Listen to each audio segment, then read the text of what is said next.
ಓಂ ನಮೋ ವೆಂಕಟೇಶಾಯ. ನಿತ್ಯಭಕ್ತಿ ಕಾರ್ಯಕ್ರಮಕ್ಕೆ ಸುಸ್ವಾಗತವನ್ನು ಕೋರುತ್ತಾ, ನಮ್ಮ ಸಂಪ್ರದಾಯಗಳು, ನಮ್ಮ ಪದ್ಧತಿಗಳು, ನಮ್ಮ ವಿಧಿವಿಧಾನಗಳು, ನಮ್ಮ ಹಿಂದೂ ಸನಾತನ ಸಂಸ್ಕೃತಿಯಲ್ಲಿ ಕೆಲವೊಂದು ವಿಧಿವಿಧಾನಗಳನ್ನು ನಾವು ಅನುಸರಿಸ್ಕೊಂಡು ಹೋದಾಗ ಒಂದು ತಾಳ್ಮೆಯ ಜೀವನ, ಸಹನದ ಜೀವನ, ನೆಮ್ಮದಿಯ ಜೀವನ ನಡೆಸ್ಕೊಳ್ಳೋಕ್ಕೆ ನಮ್ಮ ಮನಸ್ಸು ಕೂಡ ಒಂದು ಪ್ರಶಾಂತವಾಗಿರೋದಕ್ಕೆ ಕೂಡ ಕಾರಣ ಆಗುತ್ತೆ. ಯಾಕೆಂದರೆ ಪ್ರತಿಯೊಬ್ಬ ಮನುಷ್ಯನಿಗೂ 120 ವರ್ಷ ಆಯುಸ್ಸಿರುತ್ತೆ.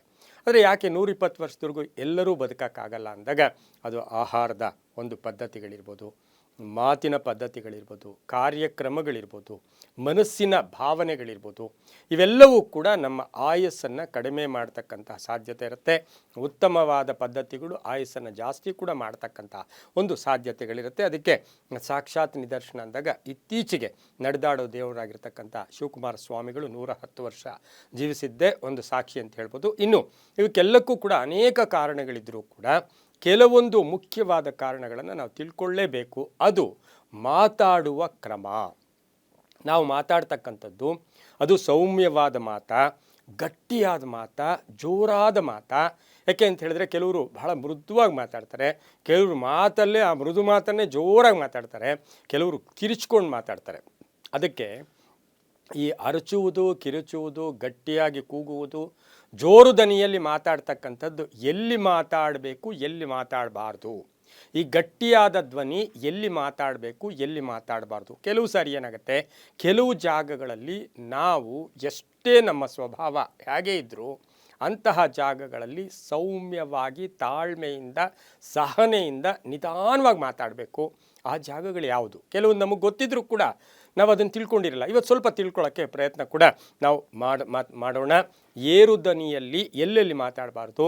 ವಿದ್ಯಾಲಯ ಎಲ್ಲೋ ಪಾಠ, ಎಲ್ಲೋ ಒಂದು ಕಡೆ ಅದು ಪ್ರೈಮರಿ ಸ್ಕೂಲ್ ಆಗ್ಬೋದು, ಹೈಸ್ಕೂಲ್ ಆಗ್ಬೋದು, ಯೂನಿವರ್ಸಿಟಿ ಆಗ್ಬೋದು, ಯಾವುದೇ ವಿದ್ಯೆಯನ್ನು ಕಲಿಸ್ತಾ ಇರ್ತಕ್ಕಂಥ ವಿದ್ಯಾಲಯದಲ್ಲಿ, ಶಾಲಾ ಕಾಲೇಜುಗಳಲ್ಲಿ ನಾವು ಏನೇ ಆಗಿದ್ದರೂ, ಯಾರ ಜೊತೆ ಮಾತಾಡಬೇಕಾದ್ರೂ ನಿಧಾನ, ತಾಳ್ಮೆ, ಸಹನೆ, ಸೌಮ್ಯವಾಗಿ ಮಾತಾಡಬೇಕು. ನಾವು ಮಾತಾಡೋ ತಕ್ಷಣವೇ ಹೋಗ್ಬಿಟ್ಟು ಏನು ನಮ್ಮ ಮಗುನ ಹೆಂಗೆ ನೋಡ್ಕೋತಾ ಇದ್ದೀರಾ ಅಂಥೇಳಿ ಇದೆಲ್ಲ ಮಾತಾಡೋಕ್ಕೆ ಹೋಗ್ಬಾರ್ದು.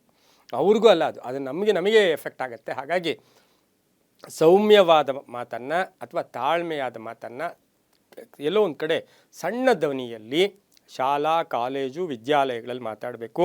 ಹಾಗೆಯೇ ಇಲ್ಲಿ ಹೆಚ್ಚು ಧ್ವನಿಯಿಂದ ಮಾತಾಡಿದಾಗ ಇದಕ್ಕೆ ನಮ್ಗೆ ಏನು ಪಾಪ ಬರುತ್ತೆ ಅಂದರೆ ನಮ್ಮ ಜ್ಞಾನ ಕುಂಠಿತ ಆಗುತ್ತೆ. ನೋಡಿ, ಇಲ್ಲಿ ಮಾತಾಡಿದಾಗ ಇದಕ್ಕೆ ಪ್ರಭಾವ ಏನು? Action and reaction are equal and opposite ಅಂತ ಹೇಳಿ ನ್ಯೂಟನ್ಸ್ ಥರ್ಡ್ ಲಾ ಹೇಳುತ್ತೆ. ಈ ನ್ಯೂಟನ್ಸ್ ಥರ್ಡ್ ಲಾ ಪ್ರಕಾರ ನೋಡೋಕ್ಕೆ ಹೋದಾಗ ಆ್ಯಕ್ಷನ್ ಏನು ಕೊಡ್ತೀವೋ ಅದು ರಿಯಾಕ್ಷನ್ ಬರುತ್ತೆ. ಹಾಗಾಗಿ ಜೋರಾಗಿ ಮಾತಾಡಿದ್ರೆ ನಮ್ಮ ಜ್ಞಾನ ಕಡಿಮೆ ಆಗುತ್ತೆ ಅಂತ ಶಾಸ್ತ್ರ ಹೇಳುತ್ತೆ. ಹಾಗೆ ವೈದ್ಯಾಲಯ, ಹಾಸ್ಪಿಟ್ಲ್ ಆಗ್ಬೋದು, ಸಣ್ಣ ಕ್ಲಿನಿಕ್ ಆಗ್ಬೋದು, ದೊಡ್ಡ ಹಾಸ್ಪಿಟ್ಲ್ ಆಗ್ಬೋದು, ಅಥವಾ ಎಲ್ಲೇ ಒಂದು ಟ್ರೀಟ್ಮೆಂಟ್ ಕೊಡ್ತಕ್ಕಂಥ ಆ ಒಂದು ಜಾಗಗಳಲ್ಲಿ, ಆಸ್ಪತ್ರೆಗಳಲ್ಲಿ ಗಟ್ಟಿಯಾಗಿ ಮಾತಾಡೋದು ಶುಭ ಅಲ್ಲ, ಅದು ಒಳ್ಳೆಯದು ಕೂಡ ಅಲ್ಲ. ಇದರಿಂದ ಏನಾಗುತ್ತೆ, ನಮ್ಮ ಅನಾರೋಗ್ಯ, ನಮ್ಮಲ್ಲಿರ್ತಕ್ಕಂಥ ಅನಾರೋಗ್ಯ ಉಲ್ಬಣ ಆಗುತ್ತೆ. ಅಲ್ಲಿಗೆ ಪರಿಹಾರ ಅದಕ್ಕೊಂದು ರಿಯಾಕ್ಷನ್ ಬೇಕೇ ಬೇಕಲ್ಲ. ಹಾಗಾಗಿ ಹಾಸ್ಪಿಟ್ಲ್ಗಳಲ್ಲಿ ಡಾಕ್ಟ್ರುಗಳ ಹತ್ರ ವೈದ್ಯೋ ನಾರಾಯಣೋ ಹರಿ ಅಂತೀವಿ. ಡಾಕ್ಟ್ರುಗಳ ಜೊತೆ ಮಾತಾಡಬೇಕಾದ್ರೂ ಹಾಗೆ ಮಾತಾಡಬೇಕು.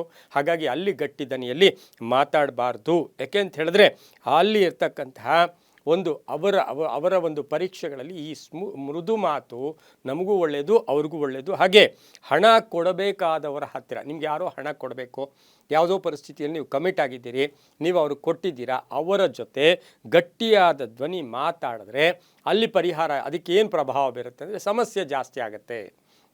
ನಿಮಗೆ ನೋಡಿ, ದೇವಸ್ಥಾನದಲ್ಲಿ ಮಾತಾಡಬಾರ್ದು, ಹಾಸ್ಪಿಟ್ಲಲ್ಲಿ ಮಾತಾಡಬಾರ್ದು, ಹಾಗೆಯೇ ಶಾಲೆಯಲ್ಲಿ ಮಾತಾಡಬಾರ್ದು ಅಂತ ಹೇಳಿದ್ವಿ. ಅದ್ರ ಜೊತೆಗೆ ಸಾಲ ಕೊಡೋರ ಹತ್ರ ಕೂಡ ಸಾಫ್ಟಾಗಿ ಮಾತಾಡಬೇಕು. ಯಾಕೆಂದರೆ ಮುಳ್ಳಿನ ಮೇಲೆ, ಅದು ಮುಳ್ಳು ಅನ್ನೋದಕ್ಕೆ ಅವ್ರನ್ನ ಮುಳ್ಳು ಅಂತೀವ, ನಾವೇ ಮುಳ್ಳು ಅಂತೀವ ಗೊತ್ತಿಲ್ಲ. ಮುಳ್ಳಿನ ಮೇಲೆ ಬಟ್ಟೆ ಹಾಕಿದಾಗ, ಅಂದರೆ ವ್ಯವಹಾರ ಮಾಡಿದಾಗ ಅದು ನಿಧಾನವಾಗಿ ಬಿಡಿಸ್ಕೋಬೇಕಾಗಿರುತ್ತೆ. ಇನ್ನು ಪೂಜೆ ಮಾಡುವಾಗ ನೀವು ಪೂಜೆಗೆ ಕೂತಿರ್ತೀರ, ನಿಮ್ಮ ಫ್ಯಾಮ್ಲಿ ಇರ್ಬೋದು, ಅಮ್ಮ ಇರ್ಬೋದು, ಹೆಂಡತಿ ಇರ್ಬೋದು, ಅಥವಾ ಗಂಡ ಇರ್ಬೋದು, ಮಕ್ಕಳಿರ್ಬೋದು, ಅವ್ರನ್ನೆಲ್ಲ ಪೂಜಾ ಮನೆಯಿಂದಲೇ ಅಲ್ಲಿಟ್ಟಿದ್ದೀನಿ, ತಗೋಬೇಕಾದ್ರೆ ನೀನು, ಅಥವಾ ಯಾವುದೋ ಒಂದು ವಸ್ತು ವಿಚಾರ ಇರ್ಬೋದು, ಅಥವಾ ಅವ್ರಿಗೆ ಫೋನ್ ಮಾಡು, ಅಥವಾ ಅವ್ರು ಮಾತಾಡ್ತಾ ಇದ್ದಾರೆ ನೋಡಿ, ಈ ಥರ ಗಟ್ಟಿಯಾದ ಧ್ವನಿಗಳಲ್ಲಿ ಪೂಜಾ ಮನೆಯಲ್ಲಿ ಮಾತಾಡಬಾರ್ದು. ಮಾತಾಡಿದ್ದೆ ಆದರೆ ನಿಮ್ಮ ಪೂಜೆ ಸಫಲತೆಯನ್ನು ಕಾಣೋದಿಲ್ಲ, ಏಕಾಗ್ರತೆ ಹೊರಟೋಗುತ್ತೆ, ಬಾಂಡೇಜ್ ಕಡಿಮೆ ಆಗಿಬಿಡುತ್ತೆ. ಅಂದರೆ ದೇವರ ನಿಮ್ಮ ಮಧ್ಯೆ ಇರತಕ್ಕಂತಹ ಬಾಂಡೇಜು ಕಡಿಮೆ ಆಗ್ತಕ್ಕಂತಹ ಸಾಧ್ಯತೆ ಇರುತ್ತೆ, ನಿರ್ವಿಘ್ನಗಳು ಕೂಡ ಏರ್ಪಡುತ್ತೆ.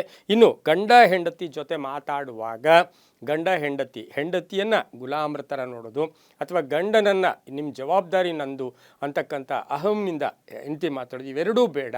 ಇಬ್ಬರೂ ಕೂಡ ಸೌಮ್ಯವಾಗಿ ಮಾತಾಡ್ಕೋಬೇಕು. ಇಲ್ಲ ಅಂದರೆ ಸಂಸಾರದ ಬೋಟು, ಸಂಸಾರದ ನಿಮ್ಮ ನೌಕೆ ಅದು ನೀರಲ್ಲಿ ಮುಳುಗೋಗ್ಬಿಡುತ್ತೆ, ಅಂದರೆ ಕಷ್ಟಗಳ ಪಾಲಾಗ್ತಕ್ಕಂಥ ಸಾಧ್ಯತೆ ಇರುತ್ತೆ. ಹಾಗೆ ಮೇಲಧಿಕಾರಿಗಳ ಜೊತೆ ನಿಮ್ಮ ಮೇಲಧಿಕಾರಿ ಅವರು ಕ್ವಾಲಿಫಿಕೇಷನಲ್ಲಿ ಕಡಿಮೆ ಇದ್ದಾರೋ ಇನ್ನೊಂದೋ ಮತ್ತೊಂದೋ ಏನೇ ಆಗಿರಲಿ, ನಿಮ್ಮ ಮೇಲಧಿಕಾರಿಯ ಜೊತೆ ಸಾಫ್ಟಾಗಿ ಮಾತಾಡಿದಾಗ ನಿಮ್ಮ ಕಚೇರಿಯಲ್ಲಿ ನೀವು ಪರಿಪೂರ್ಣ ಜೀವನವನ್ನು ನಡೆಸ್ತೀರಾ. ಅದರ ಜೊತೆಗೆ ಮಕ್ಕಳನ್ನು ಒಂದೊಂದು ಸ್ಟೇಜಲ್ಲೂ ನಾವು ಒಂದೊಂದು ಥರ ಮಾತಾಡಬೇಕು. ಪುಟ್ಟ ಮಕ್ಕಳಿದ್ದಾಗ ಎತ್ಕೊಂಡು ಅಪ್ಪಿ ಮುದ್ದಾಡ್ತೀವಿ, ಸ್ವಲ್ಪ ದೊಡ್ಡವರಾದಾಗ ಕೈ ಹಿಡ್ಕೊಂಡು ಓಡಾಡಿಸ್ತೀವಿ, ಇನ್ನು ಸ್ವಲ್ಪ ದೊಡ್ಡವರಾದಾಗ ನಮ್ಮ ಜೊತೆಯಲ್ಲಿ ಕೂರಿಸ್ಕೊಂಡು ಓಡಾಡಿಸ್ತೀವಿ. ಆದರೆ ಇನ್ನೂ ಸ್ವಲ್ಪ ದೊಡ್ಡವರಾದಾಗ ಸ್ನೇಹಿತರ ಥರ ನೋಡ್ತೀವಿ. ಇವರ ಹತ್ರ ಸಹ ಸಾಫ್ಟಾಗಿ ಮೃದುವಾಗಿ ಮಾತಾಡಬೇಕು. ಎಲ್ಲವೂ ಕೂಡ ನಂಬಿಕೆಯ ಆಧಾರ ಅಂತ ಹೇಳ್ತಾ, ಸರ್ವೇ ಜನ ಸುಖಿನೋ ಭವಂತು, ಸಮಸ್ತ ಸನ್ಮಂಗಳಾನಿ ಭವಂತು.